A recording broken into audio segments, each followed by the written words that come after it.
Hello! We just did a quick little review of the DPS tier list breakdown for Dragonflight in Mythic Plus, and I just found one for the next upcoming raid tier. So we're also going to quickly do a little summary, druid-focused summary of this tier list here. Let's see. Okay, so again, here we are on Wowhead. Make sure to go check out this website if you're interested in learning more. This is the DPS rankings for Vault of the Incarnates raid, Dragonflight Season 1 tier list. Scrolling down, you can see the breakdown, letters, yes. And here is the list. They stacked way too many in B, but let's get an idea here. At the top, just like in the Mythic Plus tier list, we have Havoc Demon Hunters. Kind of crazy. In previous expansions, Demon Hunters have not performed to this level that they are performing in Dragonflight, so it's kind of interesting to see them take the #1 spot in both Mythic Plus and Raid. So that's multi-target and single-target. Kind of crazy to think about. Right under that, we have Demonology Warlock. They were also near the top, in like the top 3, top 4 spot on the Mythic Plus tier list. Here they are, #2 in the Raid tier list. Kind of crazy. Makes me think I should be playing a Warlock right now. Okay. And #3, they have Balanced Druid. I play a Balanced Druid. I also play Pharaoh. I've played all the specs, but it's better to see that it's not completely at the bottom like it was in multi-target. I guess Balanced Druid multi-target has been heavily nerfed, but single target is still strong. After that, we have Enhancement Shaman, Assassination Rogue, Devastation Evoker. So that's it. With the Rogue class, as we were mentioning in the Mythic Plus tier list, you had Outlaw performing very, very well. Again, that class got heavily reworked recently, and the multi-target is insane. But if you were going into raids, you might be more interested in playing the Assassination class, which was ranked relatively low on the Mythic Plus tier list. After that, we have Devastation Evoker, which is the new class that they just added in Dragonflight. Frost Mage, Fire Mage, either of them are good choices. Fire Mage is very easy to play for new players. Scrolling down, Beast Mastery Hunter, again, right in the middle. It's kind of interesting to see. Oh my goodness. Hunters always kind of feel like to be a middle-of-the-road ranged class. That they almost balance the game around, but typically you'll see Marksman Hunter being the only viable Hunter class, or Hunter spec. So if you're playing a Hunter, going into raids, you'd always be playing Marksman Hunter.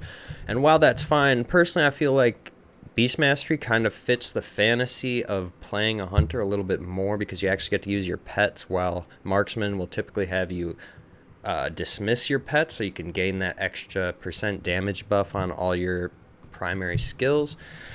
So it's interesting to see Beast Mastery taking the lead, but even more interesting is Marksman Hunter in dead last on both the Mythic Plus tier list and the Raid tier list, single target and multi-target.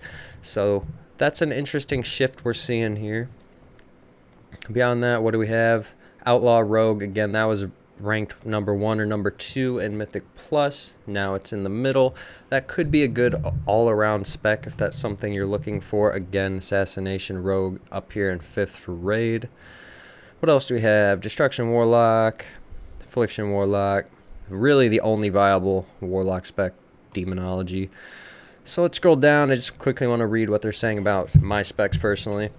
Balanced Druid's progression-oriented kit has historically put it in a position to be utilized quite well in progression raiding, and we expect it to continue to be the case for Vault of Incarnates. Stampeding Roar, Vigil, Incarnate are 3 notable raid utility abilities that the Balanced Druid kit will leverage to great success, and they work great in multiples. The Balanced Druid's damage seems a bit average, unfortunate.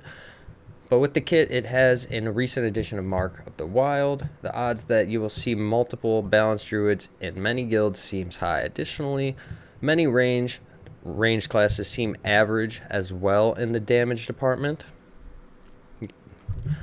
which historically works in favor of choices like Balanced Druid and Warlocks, as they're typically the most stackable ranged options. Yeah, that makes sense. Incarnates, massive. I'm not sure if you're aware. Infuse a friendly healer with energy, allowing them to cast spells without spending mana for 10 seconds. So strong, so strong. Stampeding Roar, speed buff, raid wide, very good. I've always liked druids because they're very versatile. They are really well equipped for every situation with their ability to go stealth, heal themselves, etc.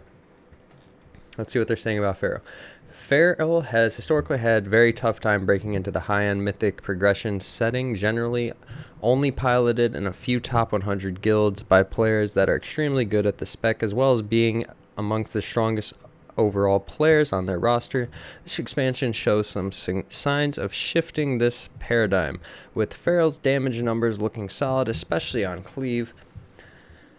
Though they bring Mark of the Wild, it's likely that many raids will be interested in at least one balance, restoration, or guardian druid as well, so it's unlikely that Feral druids will be a sole carrier of the buff.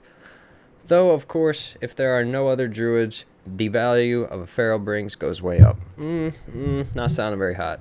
I'd really like to compare these specs more and more, like head to head, and maybe once I get my full new skill tree set up for Feral, I could try and do that in a future video. Make sure to subscribe if you guys are interested in seeing that.